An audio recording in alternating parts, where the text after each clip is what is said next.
How many are out there? There's just hundreds of them around the country, right? And there's more going up every day. More going up every day. There's hundreds around the country. I live on Long Island in New York. And just for fun, I Googled fulfillment centers near me. And Mark, if you'd put that picture up, I would appreciate it. This is just what we have around us on Long Island. And a lot of these are going into places, they're rural or, suburban communities. Breathing in diesel exhaust fumes is like walking into a fire without a mask. Over time, that exposure leads to cancer. Protect yourself with MagnaGrip. To learn more, visit magnagrip.com.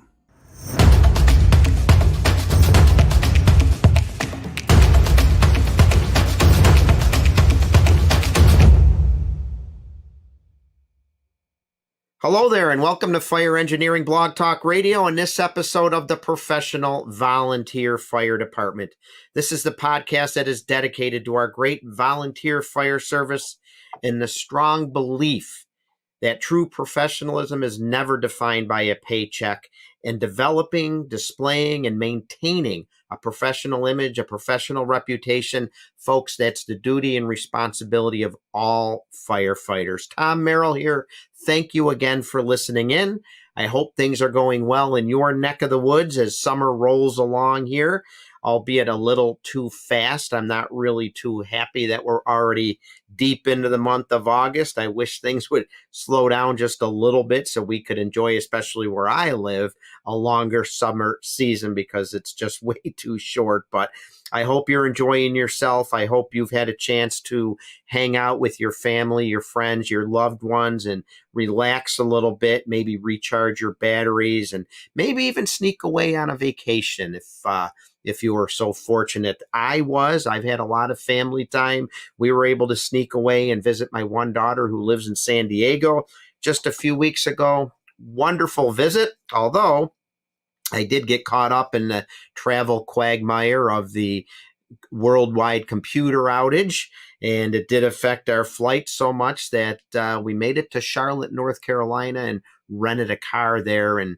drove home. It was a lot easier than taking a 2-day delay. We would have had to suffer and reroute with the airlines. That's what they had us scheduled to do. And it was great. And I was lucky to get a rental car because they were going quick, because a lot of people had the same idea I did. But it all worked out.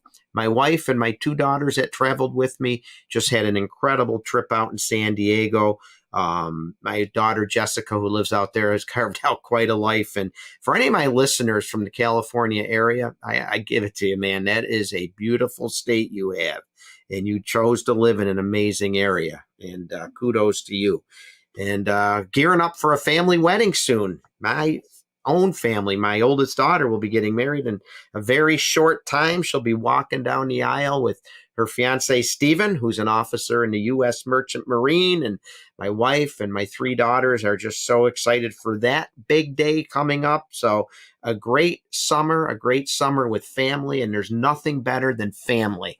And I hope you're enjoying your summer, like I said. But enough about my shenanigans. Let's get on with today's show.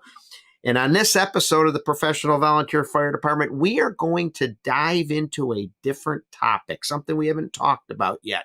And it's a big topic, and no pun intended, because this topic involves some very big businesses in terms of corporations and some very big stores in terms of square footage. And you need somewhere to store all these goods. So we're also going to talk about these big warehouses too. And they're basically small cities. They're cities within walls, so to speak. And they present some very unique and very serious challenges for first responders everywhere. And so many of these stores and warehouses are very apt to be in small town America. And as you know, small town America is where a lot of volunteer fire departments operate. In fact, small and mid-sized communities particularly rely on the services of the volunteer fire service. And you know what? We might often drive by these huge buildings and not give them a second thought. Maybe we never even thought of these challenges that they present. Perhaps we think because they're new, Well, because they're new, they conform to all the new state-of-the-art building codes, and they're not going to burn, and they have sprinkler systems, so that's just not going to happen. So we don't even pay any attention to them, really. But as we're going to talk about today, they have burned, and there's been plenty of near misses, and there are plenty of concerns and things we should be aware of. And the fact is, across the United States, these structures are continuing to go up in large numbers. The big box buildings, there's so many challenges with them. And in the wake of this development, I thought it would be important, as my guest did as well, that we spend some time talking about what we can do to maybe be better prepared for if we have an incident in some of these large big box stores or warehouses that are springing up around the country. So that's what we're going to talk about. And I've brought a great guest on today to share in this conversation and to share in his knowledge on this important topic. And I know you all know him. I know you're all aware of his vast fire service resume, because he's a great, well-known American firefighter who had a storied career in the FDNY, an award-winning career in the FDNY, retiring as a captain of Ladder 123. It's the one and only, the legend himself, and a man I really look up to. And I don't mean that because of my diminutive size, but a man I am so grateful to know because he's a true brother and someone I consider just a great friend. So I'm so pleased to welcome onto the show FDNY Captain Michael Dugan. Mike, thanks for being here. I appreciate it. Thanks for having me, Tommy. I think it's a very interesting topic, and I think we're going to have a lot of fun talking about this, and hopefully we'll open up some eyes. Right. Hopefully we raise some awareness. And before we dive into the topic, if you wouldn't mind, I always like to talk to my guests just a little bit about where they come from, what got them into the fire service. And again, I know so many people know who you are, but we never get tired of hearing the story of Mike Dugan. So if you wouldn't mind just telling the listeners a little bit about you, Cap. Yeah. I joined the fire service. I started in the fire service December 1973 when I turned 18. I joined the local volunteer fire department, and I lived right up the road from the firehouse. So I used to get to the firehouse. How I ended up joining the fire department was when I was a kid, my grandparents' house caught on fire, and I saw the local volunteer fire department do what I didn't know at the time was VEIS, but they went in a window and they grabbed my grandmother and my maiden aunt, my Aunt Helen, out of a second floor window off a porch roof and got them down, and the whole house was destroyed. It had to be knocked down. And I saw these guys do this. I went with my father, and it's a whole story, but it's a long story, so I'm not going to go into depth. The day I turned 18, I said, I want to help these guys because of what they did for my family. And I joined the volunteers. And then a couple of years later, somebody said, yeah, you can get paid to do this. What? So I took the test for New York City. And I went on the police department first, and then ended up transferring over to the fire department in 1985. Was that a hard decision for you to make that transfer? Because you hear you're settled in as a cop. And, I know you wanted fire all the way, right? It's a different job. It's a different job. Right. And I liked being a cop. They were good to me. It started my pension clock ticking. But in the police department, the bosses are there to keep the patrolmen and women, patrol women, the officers in line. In the fire department, the officers live with the men and women, and you're in the same place. So it's a different job. It's a different thing. So I definitely enjoyed going to the fire department, and it really turned out to be a very smart move. Yeah. Yeah, it's an interesting perspective you put on that. You don't often hear people put that spin on it. Very, very interesting. And by the way, in this day of recruitment and retention challenges in the volunteer fire service, the CAP is in no way advocating that we have fires as a way to recruit more members. It just so happened to bring him in, but we don't want to advocate that that's an R&R tool, right, Cap? No, not absolutely not. And very honestly, if you're doing that, you belong on the other side of the fence. You're not one of us. Right, You're not right, one of right. us. So I just wanted to also get your take. So you spent a few years in the volunteer service. You are a well-known, national and internationally well-known firefighter. People look up to you. You have such respect. If you wouldn't mind, I'd like to get your take on this premise of mine that has launched this podcast, the book, the presentations, my articles about the professional volunteer, because there's naysayers out there and there's people that like to troll me and the concept, but there's also so many people who support the message. And here you're in arguably the biggest fire company, the most well-known fire company in the world as a paid firefighter. What do you have to say to those people about what it means to be a true professional? Professional has nothing to do with pay. Professional has to do with the way you do your job, how you show up, how you train, how you prepare, and how you show up. Okay, now listen, as a volunteer firefighter, I made some stupid mistakes and I learned about them. You know, showing up with a couple of cocktails under my belt or something else, not a smart thing to do. So I learned, but you are a professional. The person who called you on the worst day of their life doesn't stand at the front yard and say, "Are you paid? Do you get paid to be here or are you a volunteer?" They don't care what you do. They don't care who you are, what you're paid, what your remuneration is, or anything else. They care that you show up as a professional and you handle the crisis they are having today. That's all they want to know. End of story. Right. Excellent. So true. So true. And part of being a professional, what I like to say, part of the professional equation, and we cover so many parts of that equation on this podcast, we're going to dive into a little bit here tonight. And that's about being prepared for different types of emergencies. And today we're going to focus on these big box, behemoth warehouse type structures that are springing up all over the country. And Cap, we started talking about this issue, the Amazon warehouse, the big box warehouse, and the concerns with them just a few months ago at FDIC. And I think we both agreed it's kind of a quiet issue, but it's an issue that can quickly sneak up on the unsuspecting and the unaware. So part of being a professional is to be aware, and that's why we're going to talk about this tonight.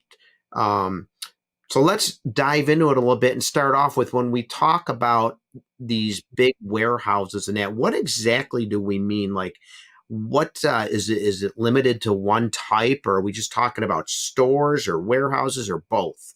It's both stores and warehouses. They're big. They're huge. I mean, anybody who's goes to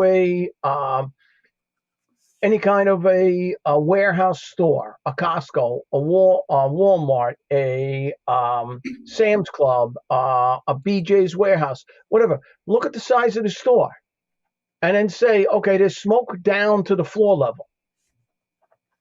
What are you going to do? Okay. And then they're the places where all of their stuff is stored to go into that store to sell.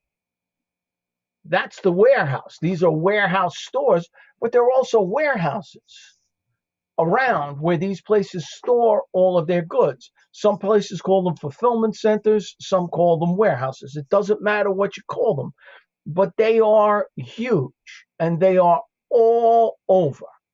Okay? And it's amazing what's going up. So we're talking about some of these places where they store the materials to be shipped out to different places are up to 1 million square feet or more. Or more, right. And inside their tilt-up structures, inside they have different levels. So the total floor area can be anywhere from 4, 5, 6, 7 million square feet of floor area. that's opened and moved around. So this is something that we have to be aware of when we are going in there. Absolutely. And is this like, how big of a concern is this? Like, again, I know there's naysayers, not naysayers, but maybe people that just, I got other things to worry about. These are relatively new. They're safe. But I think there's some very recent examples of this. There are quite a few recent examples of issues with fires, with storms, and everything else. Now, because I come from New York City, we have a very, very, very strict fire code. And the fire code says who has to be in the building, that we need, if we have an occupied building, we need a fire safety director, fire and life safety director, what they have to be trained in, they have to go through courses and everything else. And then what the building has to have in the code, it has to have two-way voice communication. Two-way voice communication is the PA system and then the warden phones that all firemen who go to hotels and stuff know the phones that you plug in, the warden phones. You got to know how to use those. Well, now you put this big place in an area outside of a major urban center. It goes into suburban or rural. Well, the same codes don't exist. So now you can get a small volunteer fire department that has 30 or so members that now has a 5 million square foot building that they are responsible for. If they don't be proactive when this is coming into this area, if they are not proactive, they're going to have a problem. Wow. If they are a pushover, and I have seen it where the volunteer department, their chief was a really smart guy. He was a fire protection engineer. He held their feet to the flames, the company, and got a whole bunch of concessions. I have seen other places where it was a smaller career department, where the chief buried his head in the sand and didn't want to know anything about it. And there were some major concerns for our local people we will get into later. Yeah. But they are huge concerns that we have about these things going in, and we'll talk about some of them. And just there's certainly plenty of examples, and like I said, recent examples of some serious fires and incidents and even near misses in these buildings. Not so much a warehouse, but just this week, perhaps you saw it. It's hitting social media big time now. It was more of a big box fire in a store. I believe it was a Target store outside of Syracuse. That video has just gone viral this week, I believe, and it shows you how quickly these fires can spread. The smoke can bank down, shows you how people are mesmerized, like moths to the flame, just staring at it and not taking appropriate action. I actually sent that video to my family and told my girls, I said, if you see this in a store, immediately evacuate and do not stop and videotape. Oh my gosh. So certainly examples out there. I mean, Walmart a couple of years ago in Indiana, 1.2 million square foot warehouse burned for days, I believe, and took over 30 departments to extinguish that fire. There was one in California in 2020. I think it was an Amazon warehouse. I watched some video of that. It's amazing video. That was Redlands, California. Redlands, California. Amazing video. And when I say amazing, I don't mean like, oh, wow, this is cool. No, just the amazing thing about the video is how large this fire was and how it consumed this warehouse. And not all fire incidents either. I believe there was a tornado destroyed or hit a Amazon warehouse, killing 6 people. They didn't know what to do. They didn't have proper plans in place. They didn't have what we call an EAP, an emergency action plan. Okay. Which is for non-fire emergencies, tornadoes, floods, winds, power failures, whatever it is, even riots. If you are in an urban area for riots, all of these things, anything else, it could be, very honestly, a lot of these are near the highway. It could be an accident with a chemical spill, similar to Ohio recently with that chemical train. Oh, the train, yeah. Okay, now you've got a warehouse there, and you've got all these people in there, and the air is too contaminated to breathe. What are you going to do for your people? Right. And again, if the fire department hides their heads in the sand, the people who build these warehouses are not going to put in proper systems to protect the people. Just a one-way voice communication to the people if there's a tornado coming. Mm-hmm. Mm-hmm. Go to a doorway. Go to the bathrooms. Where is the safest place? There is the sprinkler room? Is a blocked out room where all the sprinkler materials are? That's where we want you to go. Okay, because these are tilt-up buildings. And if part of it fails due to the wind, the other part is going to fail because it's going to pull the brace. The wall is the tilt-up is holding those floors together. So we need to have some sort of communication system available to those people. So a one-way, a PA, a one-way voice communication at minimum. Breathing in diesel exhaust fumes is like walking into a fire without a mask. Over time, that exposure leads to cancer. Protect yourself with MagnaGrip. To learn more, visit magnagrip.com.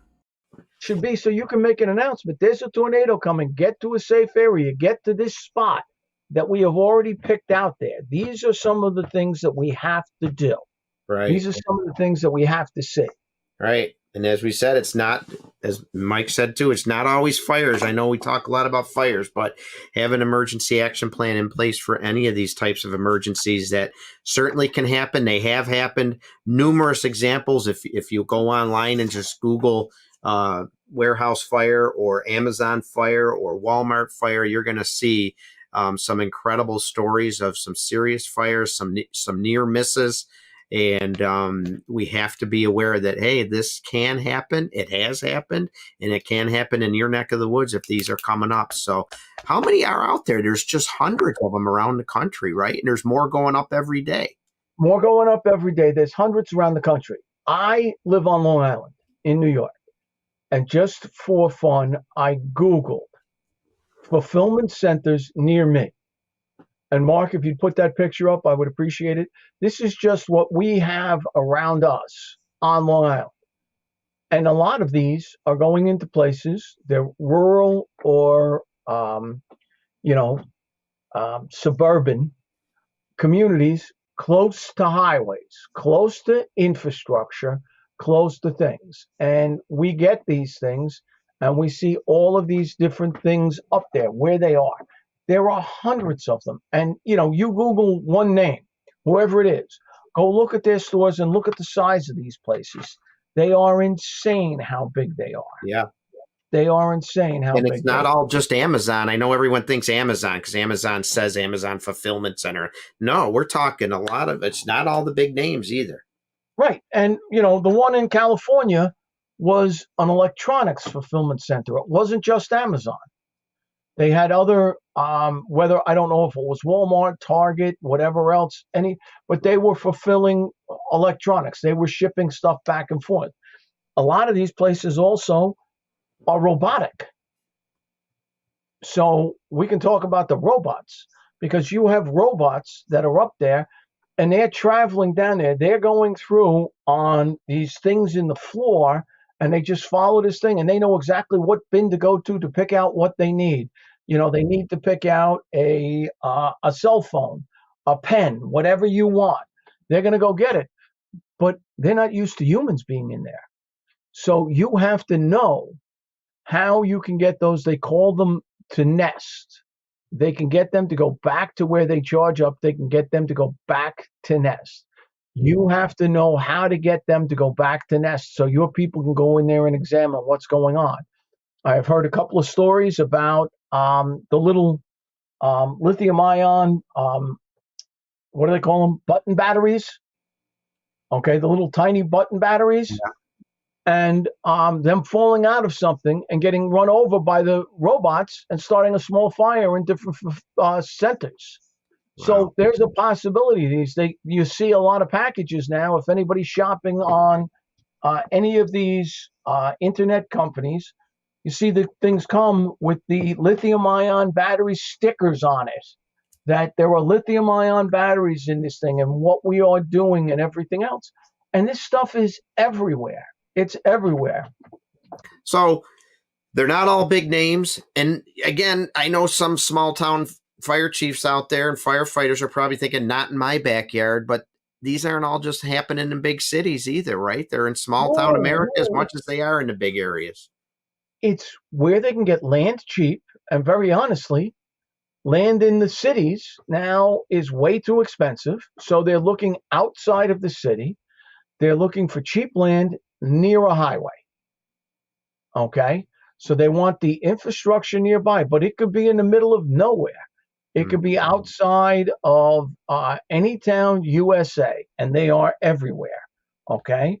Yeah, even in my area, they were shopping around, and actually some of the communities, well, one community in particular rose up against it. So now they identified another area not too far away where they want to build this big warehouse. And again, I think what you're looking at is just the modern way of doing things. The executives, the powers that be, are looking at building this fulfillment center, these distribution centers, and making them as cost effective as possible with the robotics and the artificial intelligence. And they want to put them up as fast as they can and get as many as they can to help deliver their goods in the most economic way possible and have a better return for the dollar. So you're going to see more and more of them, and it's not all the big cities, as Mike said. They're springing up everywhere.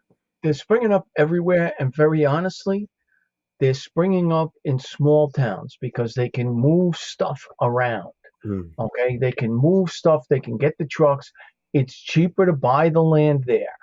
And listen, they're all about the dollar. I mean, Right. We got to get these guys. They're all about making the money so they can afford their mega yachts and things like that.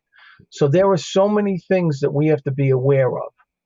If this is coming up in a community like the one you mentioned, where the community came around and fought it, if you are the fire chief, a member of the Board of Fire Commissioners, or an officer in that fire department, you have to get involved. You have to get involved and do something about this. You have to hold out. You want certain things. I know certain places have held out for definitely different ideas. What we want a person on duty on every shift who is in charge of the safety of all the employees, who will be able to communicate with the fire department, who has the knowledge, has been trained on what to do.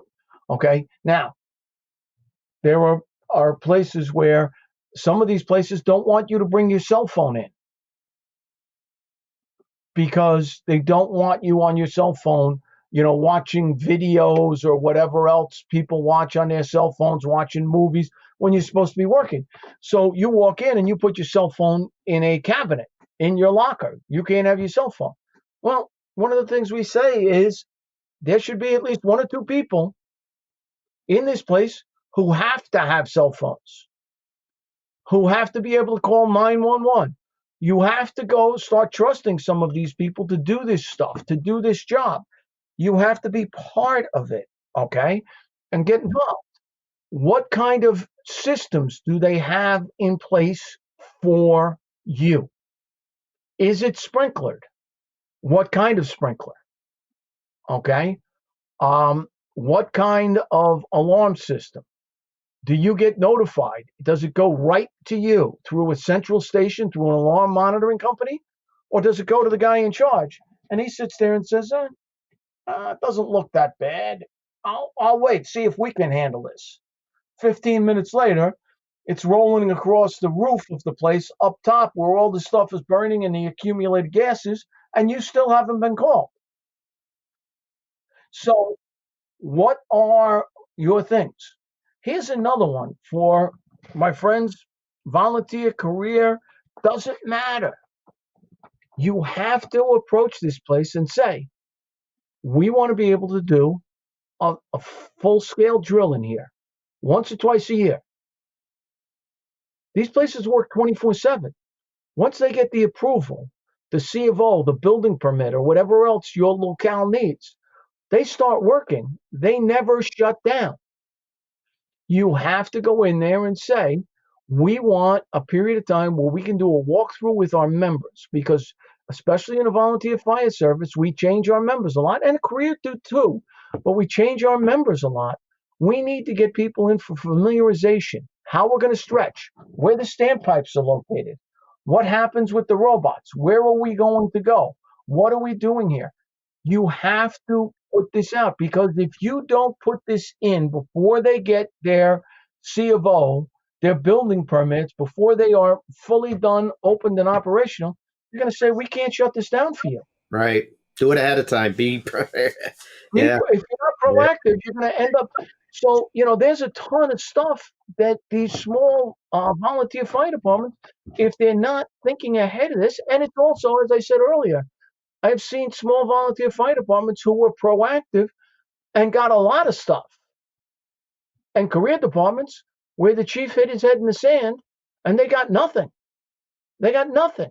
So you have to see. And then the thing that comes into some of these things is, now, what's your manpower? How many people are responding? Is this going to be an automatic mutual aid for 2 or 3? If there is a smoke detector, if there is a heat detector, if there is an alarm at this building, we got to start all the help, because if there is a fire, we're going to be playing catch up if we don't get that help coming. So what are we going to do about this? How are we going to plan these buildings? Right. Okay. The time to do it is now, and not when that alarm comes in and say, now what? Right. And I remember talking to you about it, and something stuck with me when we talked back in April at FDIC. And you said, with these types of structures, there's a lot of challenges, but 3 things right off the bat that you're going to need. You're going to need people, which in the volunteer ranks and even in career departments now, with cutbacks and recruitment problem they're even experiencing, could be harder and harder to get adequate people there in a timely manner. You're going to need water. Have you thought about it ahead of time? How are you supplementing that fire department connection? How are you supplementing the sprinkler system? Do you have enough water? How far do you got to stretch? What's the connection? Do your mutual aid companies have that type of connection? Is it a stores fitting? Is it national standard? Time to do that is ahead. And the third thing you're going to need, and we'll get into this maybe more toward the end, is air. Because you are going a long, long way into these buildings that can be filled with smoke. And we all know the lessons in the past, especially in Worcester, Massachusetts. But, this is all stuff. Massachusetts, Super Sofa Store, and Brett Tarver's in the supermarket. Oh, yeah. In Phoenix, yeah. All of those are things. Now, those 3 things are vitally important to anybody who's there. You need people. You need water. Okay, so let's talk about water for a little while. Mike, if I can, just 1 second. Yeah, you need people, but you need trained people, aware people who are aware of what this is all about and the challenges. Hopefully people that went to the walkthrough, hopefully people that have been taught by the leadership of their department, hey, this is in our district or 2 districts over, we're going, here's what you need to know. Didn't mean to cut you off. People one thing, but educated people's another. Absolutely. You're 100% right, brother. Educated people they got to be PAC qualified. Okay. So you got your people, and let's say you got a great day. It's, you are having a department meeting and everybody's there and the run comes in. So you got your people. Now you got your water. Okay. Well, where are the standpipes? Are you using standpipes? Are you stretching? Okay. Well, this is 1 million square feet. That stretch ain't going to be a pre-connect. Okay. So we have to think about that. Okay. So where are we getting the water from? Now, the other thing in California, one of the things that happened in one of the California fires is the main came up to the business and dead ended. And they were on the sprinkler. And then the engine company came back and hooked up to a hydrant 150, 200 feet back. Well, they drew all the water from the sprinkler system.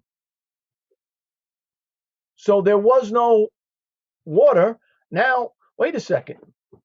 is this main a loop? Is it backfed? Is it fed both ways so that we do not lose water? If it's a dead end main, it's no good. It's no good. Okay. It has to have a feed from two different directions. So if somebody is digging in the road and hits that main, they're doing construction work and they hit that main and they shut it down, we still have water going to that sprinkler system. Okay. There are so many things to think about that. Now, we got water, then we got air. And we'll talk about air a little later. But the other thing is, for me, is do you have a search rope procedure? Okay, search ropes. A huge issue in a store like this. You're going into 1 million square feet. Okay, what's the reach of a hose stream? Typical hose stream on a nozzle. What's the reach of a nozzle? 50 feet-ish? 50 to 7,500 at the most, yeah. 50 feet. Let's say 50, just for giggles. 50 feet. If I'm going in searching for fire, my search rope procedure for my company was we go in 50 feet. We get in 50 feet and we've got the search rope marked with knots and rings. Okay, at 25-foot intervals. You go in 25 foot, 1 knot, and there's a ring. Okay, and I always had the ring in front, ring of fire. Ring goes to the fire. Knot takes you back out. Okay, you're not fighting this fire, so the knot takes you back out. That's the way I always remembered it. Like it. Okay, you go to the second one to 50 feet, you got 2 knots and a ring. Now, we still don't know where the fire is. I'm monitoring my air, but I'm going to call my engine company and say, okay, bring that hose line to here. Because I am not committing my men and women into that building 100, 150 feet without any water. And all of a sudden we have rapid fire progression when the building hits that backdraft, rollover, whatever, rapid fire progression, whatever happens in that building. All of a sudden that fire takes off. It gets enough. Something happens and it hits that chemical where it's just that perfect point. You're 150 feet in with no hose line. You're gone. I mean, there's no ifs, ands, or buts. Right. You're gone. Right. Okay. So you have to have a plan. I've always said when I'm doing a search rope class for somebody, there are 2 different types of search rope drills. There's a search rope drill where we are looking for the fire. And that's where I'm not going more than 50 feet. Then there's a search rope drill when I have water on the fire, have control of the fire, but we're missing the security guard or the night watchman, and I'm looking for a person. That's a different thing. I got water on the fire. I know that fire is not going to come up and bite me in the butt, if you know what I'm saying. I still always got my thermal imaging camera. I'm still always monitoring the ceiling. I'm always monitoring all around me. But if I know they have water on the fire, that's a whole different operation for me. Then it's based on how much air I have for my people to get them back out. Okay. And very honestly, for me, if we get in 50 feet and we're at a half a bottle, took us half a bottle to get 50 feet. We're going to turn around and go back out at the half the bottle because I got to get all these people out. Okay. Then I'll go to the next crew coming in. We were at 50. Move on from there. Okay. And again, these are things that you have to take into consideration in these buildings. Huge things. Okay. The challenges they present are numerous. Okay. And if you haven't thought these out and they're in your district, you should go start looking at them. Take some pictures and see what you can do. You know, sometimes people are always saying they are struggling for drill ideas. Well, if one of these buildings is in your area, there's many drill ideas for you right there. And those search rope techniques, you know, I can't remember the last time I did a search rope drill. I know we've done them, but I know where it is on our rigs. But that the only thing that's going to work is muscle memory in those situations. And you've got to train and be prepared ahead of time. And that is just so important. You can't give the order if the people don't know how to fulfill that order. So absolutely. Have to be ready. And the search ropes whether you're in a small volunteer department or a career department, the search ropes have to be identical for the whole department. So if I get it off of engine 1 or engine 2, it's the same search rope. The search rope should also have a front piece or an identifier whose search rope it is. That's engine 2's search rope. That's ladder 1's search rope. Okay, we're looking for somebody from ladder 1. We're going to follow that search rope. That's engine 2's. We know where they are.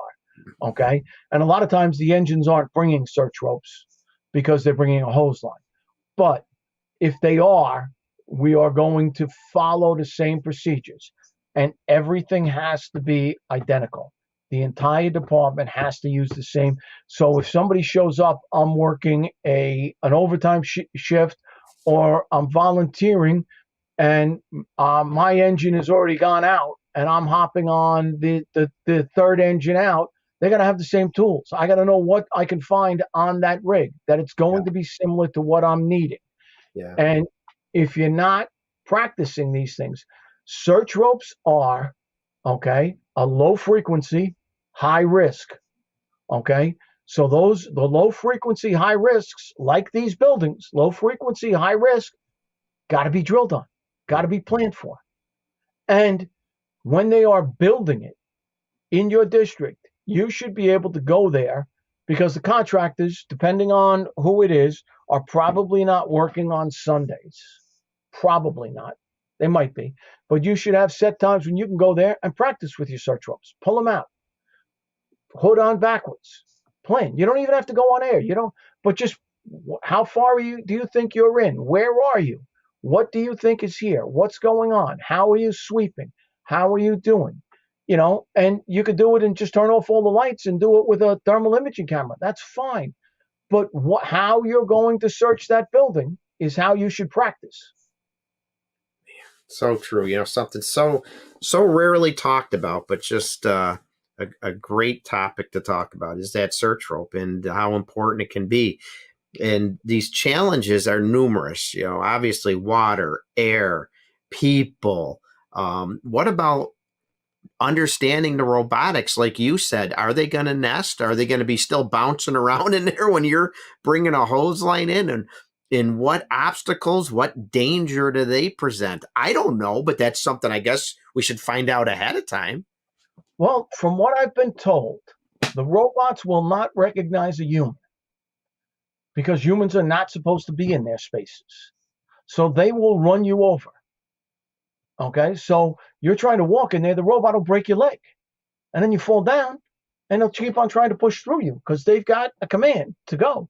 So I don't know what they will do to you. I don't know if there are, emergency shutoffs on the robots. That I haven't seen yet. I don't know. But if you have them and haven't had this discussion with the people there, you better. Right. You better go down there and say, okay, what are we going to do here? Okay. Little 2001 Space Odyssey-ish. It's a little scary. Absolutely. You know? Absolutely. Yeah.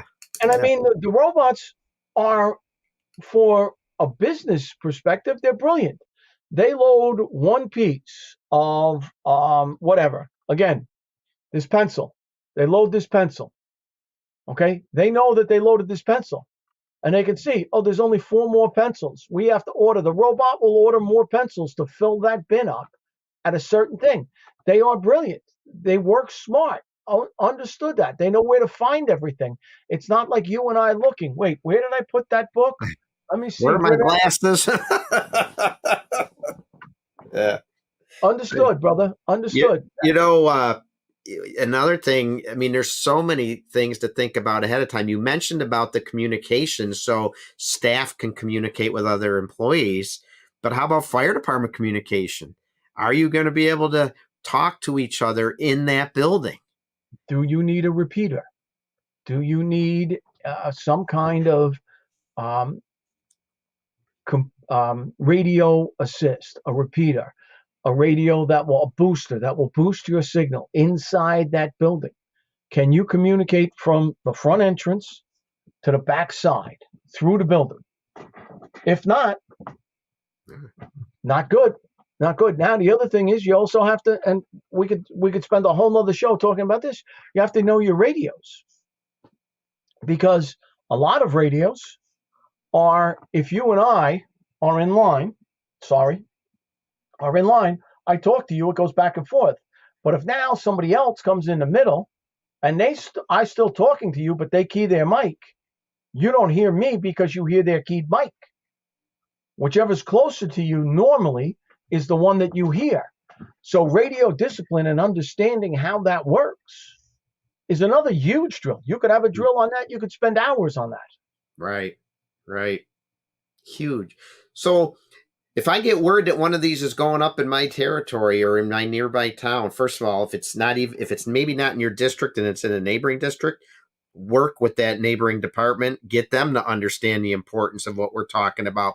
But what are some of the things that maybe we can do ahead of time if we're fortunate enough to get the contractor's ear or the town or county or whoever governing officials' ear to say, hang on, I know you want this because of the jobs, the tax revenue, all that. Everyone's chomping at the bit. What do we got to do? Right. How are we going to protect our neighbors and friends who work in this place? What do we need to make this place safe? Okay. One-way voice communication is huge to me. One-way voice, a PA, so I can announce. Very honestly, let's go to one of the sadly, one of the events that happens more frequently than not, a workplace violence issue, an active shooter. Okay. Well, if somebody comes in, Mike Dugan was fired and he's going after the boss that fired him. Okay. And anybody else who's in the way. Okay. How are we going to announce that? Attention, we have an active shooter. He was last seen on level 3. Okay. Whether you use the FBI run, hide, or fight, run first, hide second, fight is your last resort. What are you going to do?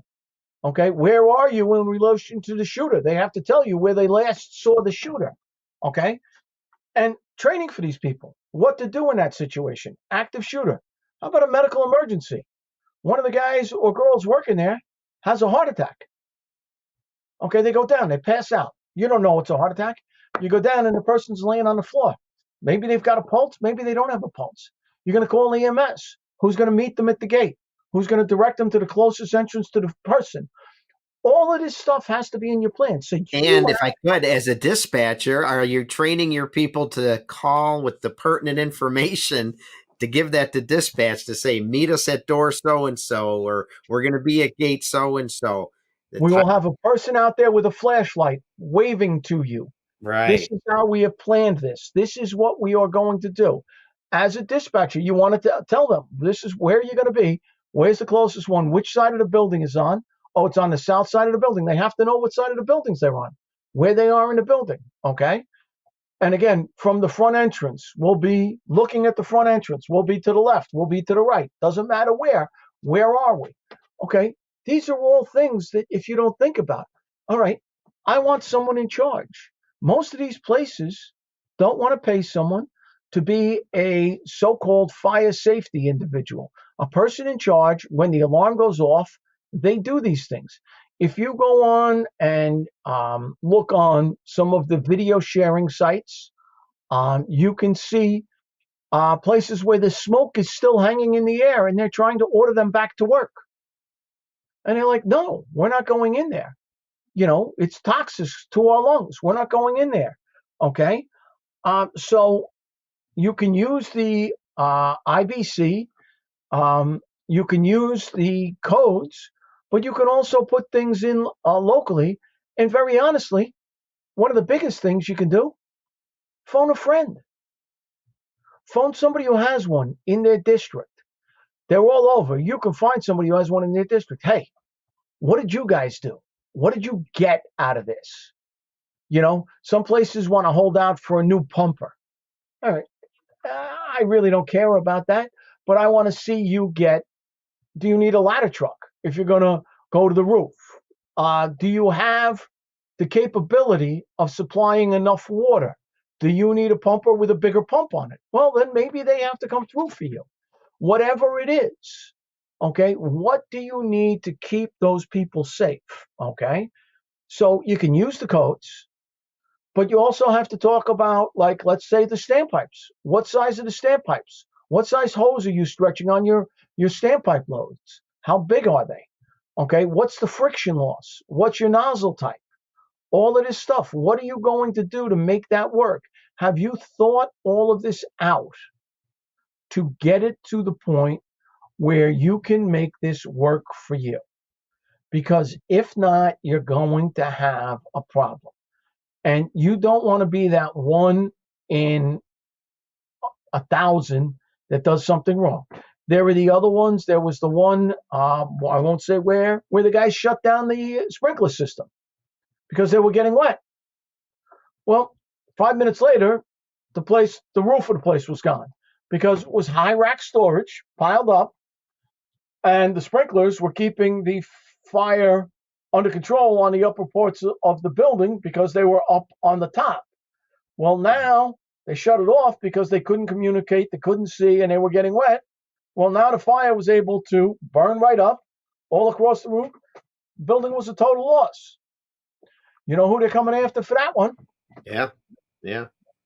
So if you can do it, sit down ahead of time with the builders, with your county and governing officials, point these concerns out, but at the same time, don't just complain or say this is a problem. Bring solutions to the problem, such as what we've just talked about. We need adequate hydrants. We need adequate standpipe connections. We need access to the building during construction. We need access when it's open so we can train and drill there.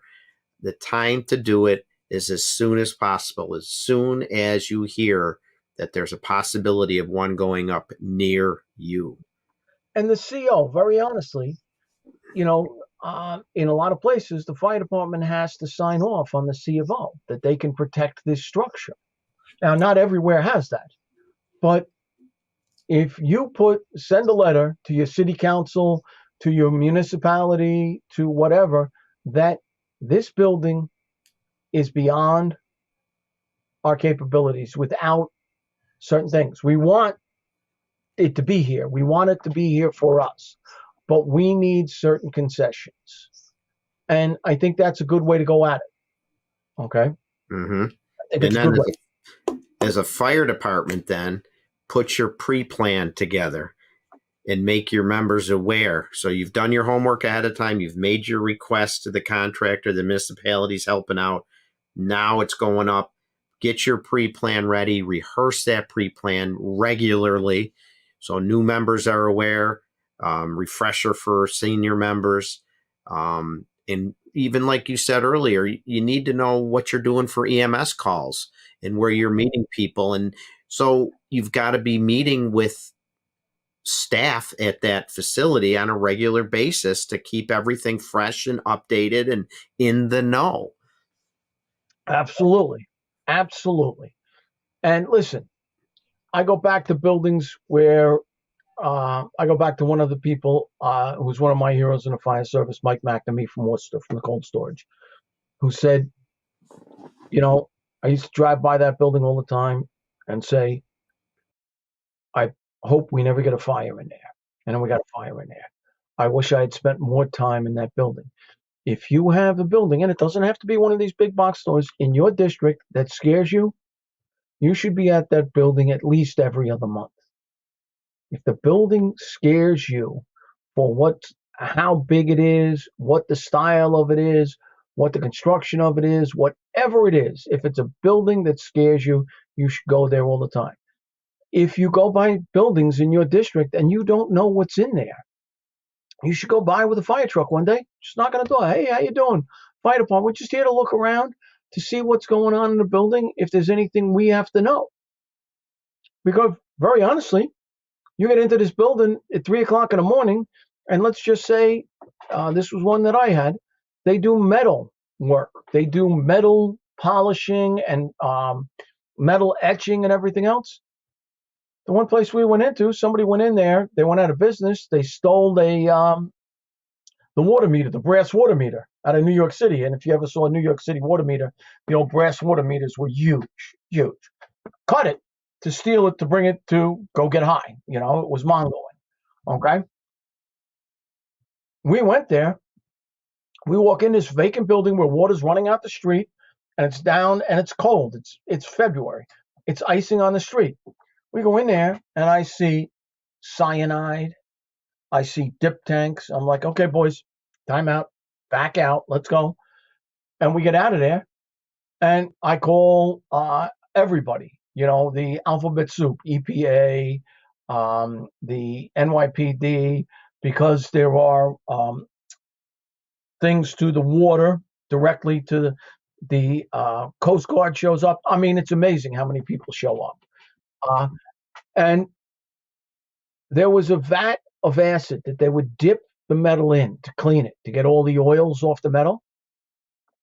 The scientist there who was in charge of this cleanup told us if we had opened up a hose line and hit that vat, and it was about the size of a 30-yard dumpster, if we had hit that vat with a hose line, with water, the explosion we caused would have brought the roof down on our heads. Oh, wow. It was a vacant building. We had no idea. No idea. Right. So, I mean, you can't hide your head in the sand. Brothers and sisters, you can't hide your head in the sand.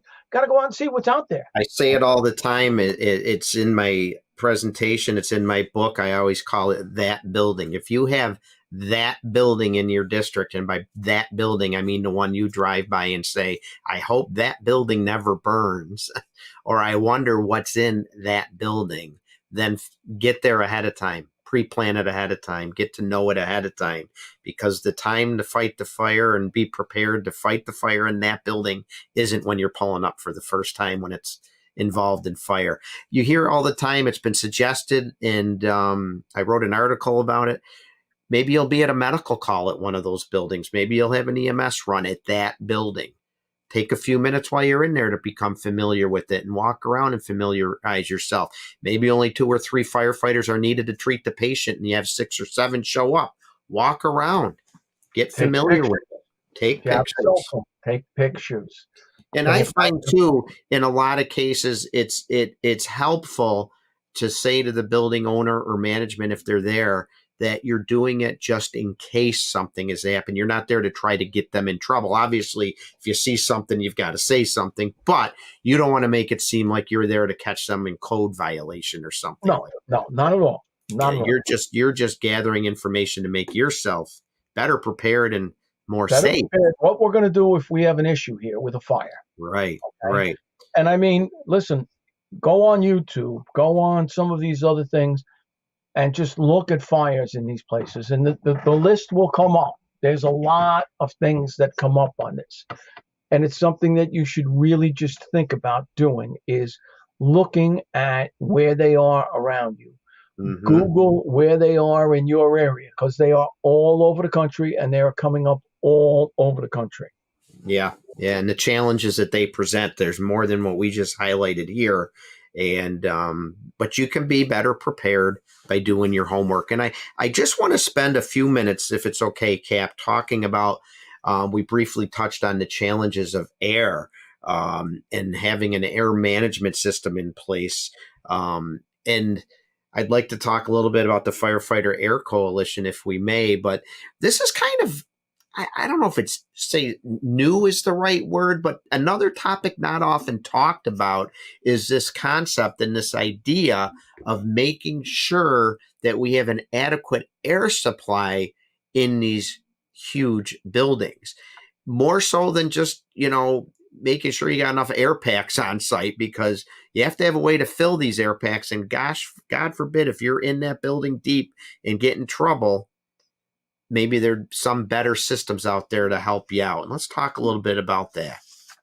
Yeah, well, there is, the Firefighter Air Coalition. It talks about the whole idea of the pillars of air management, resiliency, but we need the air supply.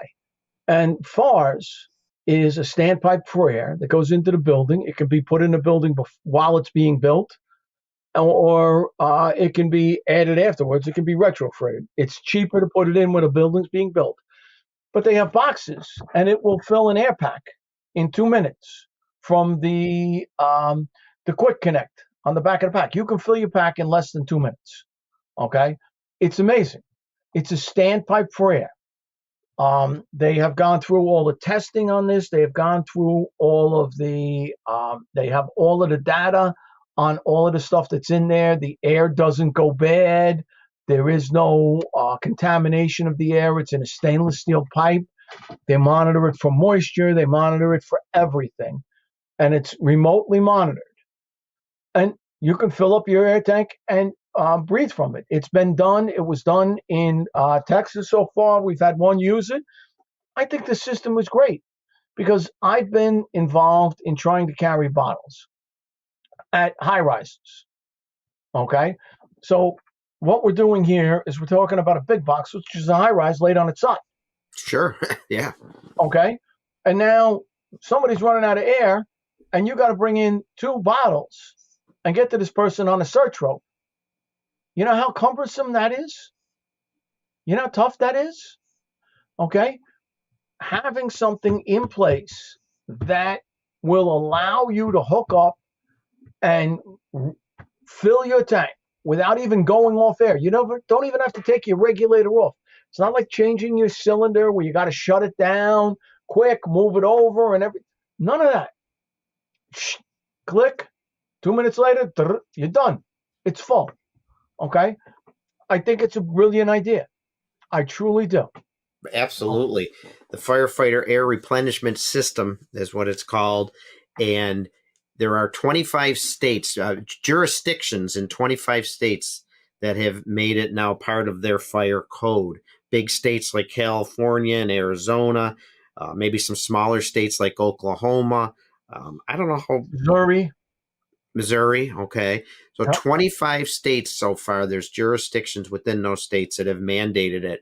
And I think you're going to see it more and more because why wouldn't we do that? Why wouldn't we want something like that? And if it's been engineered in an easy to use, safe manner, we're all about safety, right? This is a no-brainer to me and something that can be talked about at the table as this building is being planned in your district.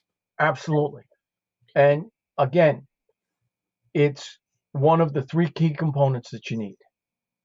You need the people, you need the water, and you need the air. We have a standpipe for water, and we're going to do a bottle brigade. I mean, okay, so listen, you need the water. Let's go back and do a bucket brigade like we did back in the old days. Let's go back and fill buckets. How many fires did they put out with the bucket brigade?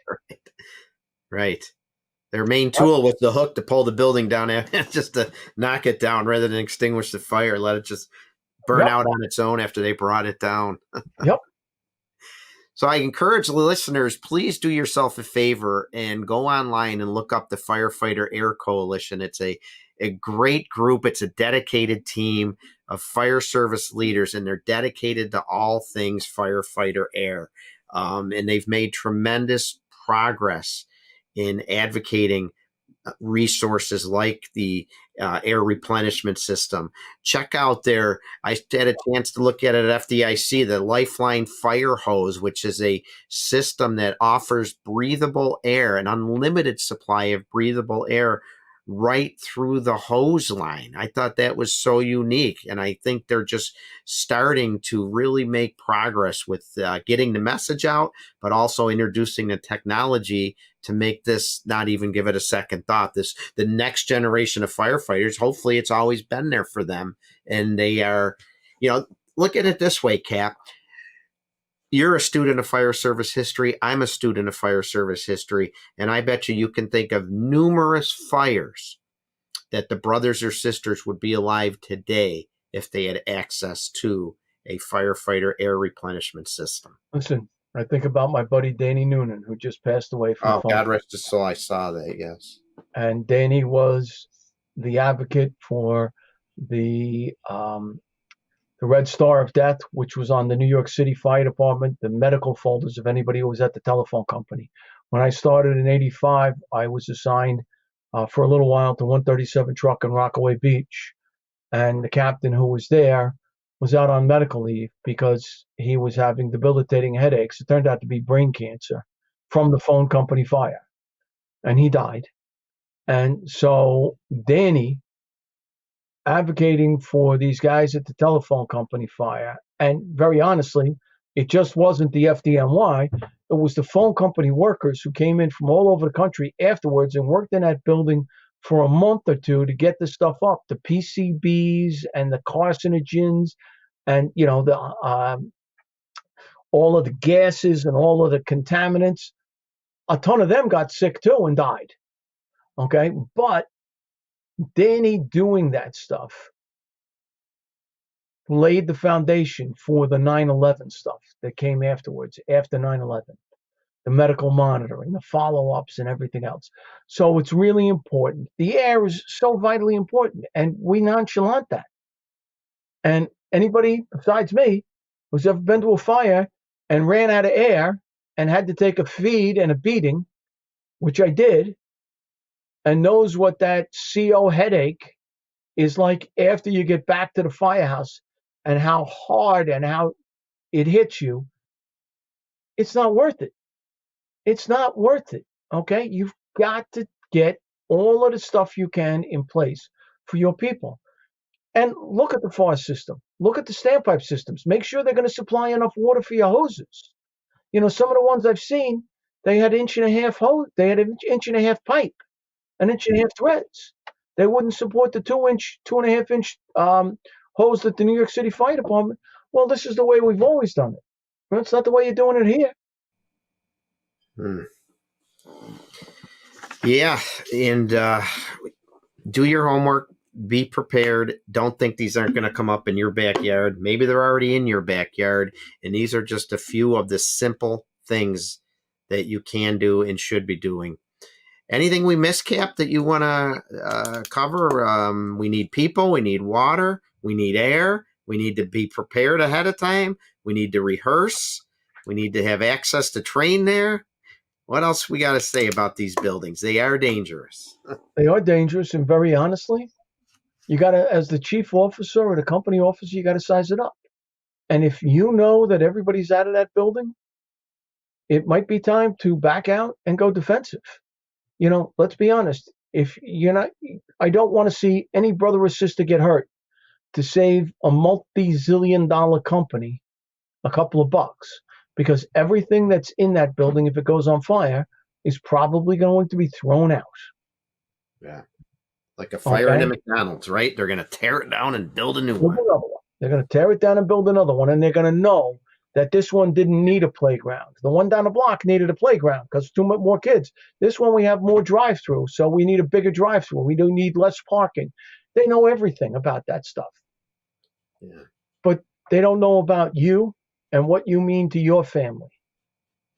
So plan, prepare, and be aware. Right. So well said. And I just wanted to end by giving the listeners a few fires that they can certainly look up to learn more from. You could just put in Amazon fire, Walmart fire.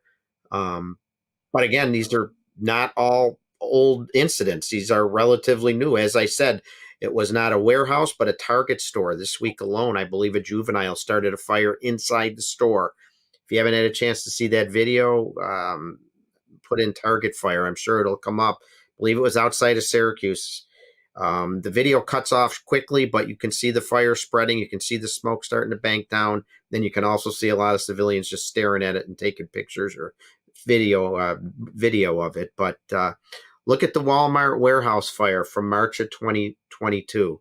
1.2 million square foot warehouse destroyed by fire, burned for days. And as I said, 30 fire departments plus had to fight that fire. Do you have 30 fire departments in your area? How quickly can you get them there? And how's your mutual aid with them? Do you have similar equipment, adapters, radio frequencies? You get the point.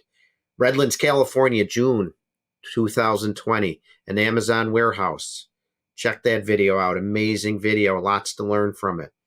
Not all fires. Edwardsville, Illinois, December of 2021, a tornado destroyed an Amazon warehouse, killed 6 people.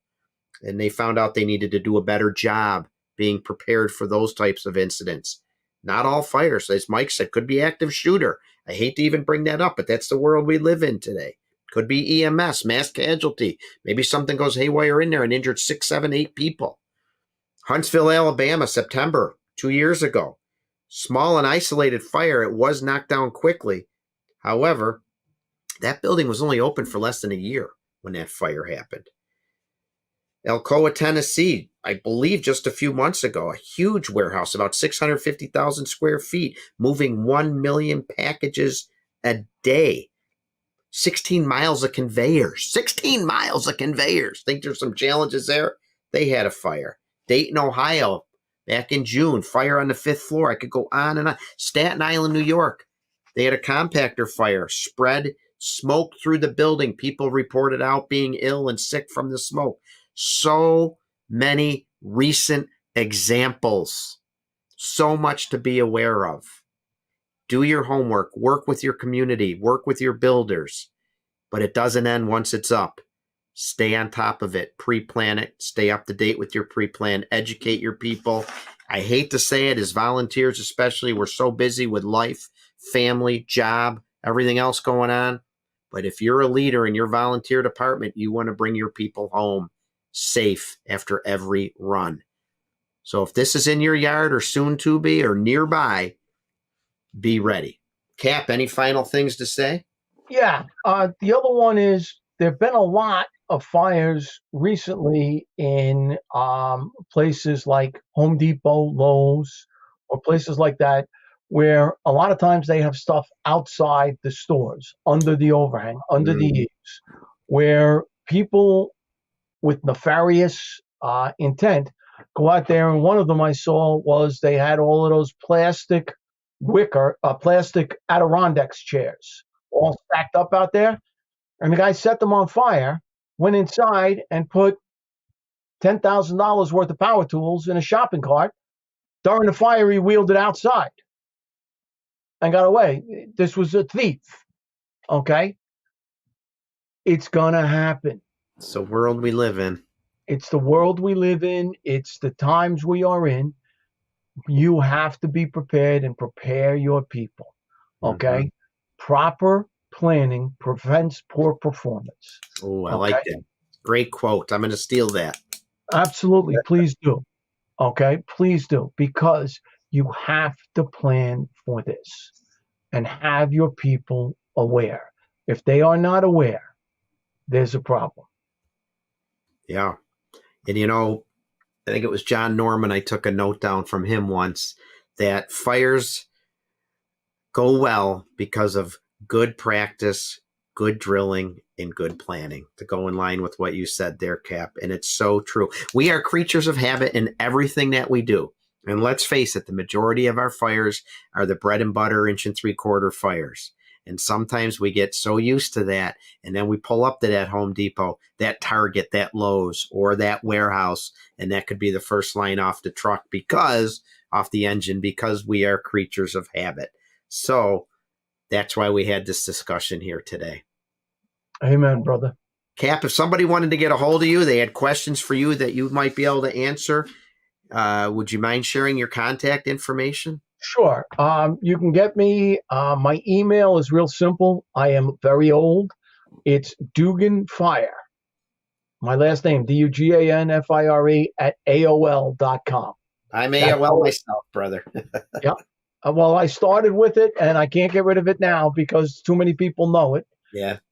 You can also find me on Facebook at Michael Dugan, or Captain Dugan is my public profile page, because I have so many, and CaptainDugan.com. I really appreciate you taking the time to come on and talk about this issue. And hopefully we raised a little bit of awareness. I know talking to you back in April through now, and it raised my awareness, and I'm going to continue to stay focused on this. And again, listeners, in addition to that, check out the Firefighter Air Coalition. They're doing great work. They've got great information. Their advocacy for firefighter safety is second to none. And these very simple things that they're advocating for, I guarantee here's an analogy, just like on the back of the fire trucks today with the colored graphics to prevent rear end collisions, the reflective stripes and all. I remember back in the day when that was mandated, some of the old timers in my department making comments about it, how terrible it was, how ugly it was. Today, nobody even bats an eye. Let's hope it's that way with this Firefighter Air Coalition work and the things they're advocating, like that air replenishment system, right, Cap? Absolutely. Absolutely. All right. Well, thank you so much, Mike, for being here. I really appreciate it. If anybody wants to ever reach out to me to talk about our volunteer fire service, my email, like the Cap, it's AOL. It's TAMerrill63 at AOL.com. I'm on Facebook. Please give my professional volunteer page a like. I'm on YouTube, Instagram, Twitter. Check out all my links to the podcasts and articles. Love writing for fire engineering. Got a couple articles in the hopper that I'm just finishing up now, and I'm so excited about that. If anybody would like to get a copy of the book, I've been sending them all over the country, getting great reviews on that. It makes me so happy to know that maybe I'm making just a little bit of a difference in some of the volunteer fire service out there. And I'm learning as much from you when you contact me. I've learned so much from you listeners, passing on things you're doing to move that professional bar just a little bit higher. And thank you for that. My next show is going to be Tuesday, September 17th. But I don't want to think that far ahead. I want to enjoy what's left of summer. I want you to enjoy the remainder of summer, folks. Enjoy your family. Enjoy that family time. And remember, always remember that true professionalism is defined not by a paycheck. And your residents are owed professional service delivered by professional firefighters who represent a professional organization. Thank you. Take care. Stay safe.